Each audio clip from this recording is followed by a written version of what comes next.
ఈ ప్రభుత్వం ఎన్నో రోజులు ఉండదు. ఈ ప్రభుత్వానికి తల తోక ఏది లేదు. తుగులక్ ఎప్పుడో మన చరిత్రలో తుగులక్ అని చదువుకున్నాం. ఈ ముఖ్యమంత్రి అంటే తుగులక్. నేను చాలాసార్లు చెప్పిన ముఖ్యమంత్రి గారి గురించి.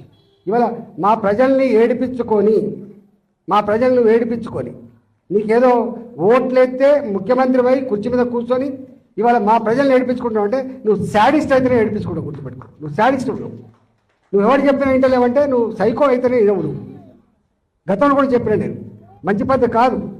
ఇవాళ పరిపాలకుడు అనేవాడు, ముఖ్యమంత్రి అనేవాడు ప్రజల కన్నీళ్ళు ఏంటిది, ప్రజల కష్టాలు ఏంటివి, ఒకవేళ నీకు నీ ఇంటెలిజెన్స్ వ్యవస్థ ఉంటుంది, తెలుసుకోవాలి. ఒకవేళ అక్కడి నుంచి తెలుసుకునే ఓపిక నీకు లేకపోతే నీ సొంత మనుషులు ఉంటారు, అందరూ తెలుసుకొని ఇట్లాంటివి రెక్టిఫై చేయాలి. కానీ ఇవాళ నీ కింద ఏమవుతుందో తెలియకపోతే నువ్వు ఎట్లా ముఖ్యమంత్రి అయినావు, నువ్వు ఎంత వ్యవస్థ సిస్టంలో ఉన్నావు అర్థం కావట్లేదు. నీవే మున్సిపల్ ముఖ్యమంత్రి, మళ్ళీ అన్ని ఈయనకి ఉన్నాయి.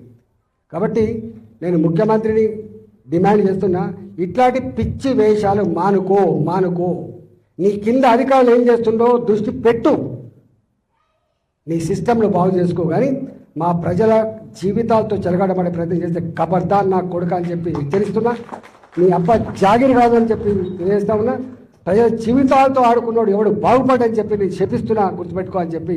ఇప్పటికైనా కాంగ్రెస్ పార్టీ నాయకులారా, మంత్రులారా, మీరు కూర్చొని ఇవాళ నీ కింద ఏం చేస్తున్నా తెలియకుండా మీరు సోయి లేకుండా ఉంటే మాత్రం నీ ఎంబడి పడతామని చెప్పి హెచ్చరిస్తూ మీ అందరికీ అండగా ఉంటూ సెలవు తీసుకుంటున్నాను.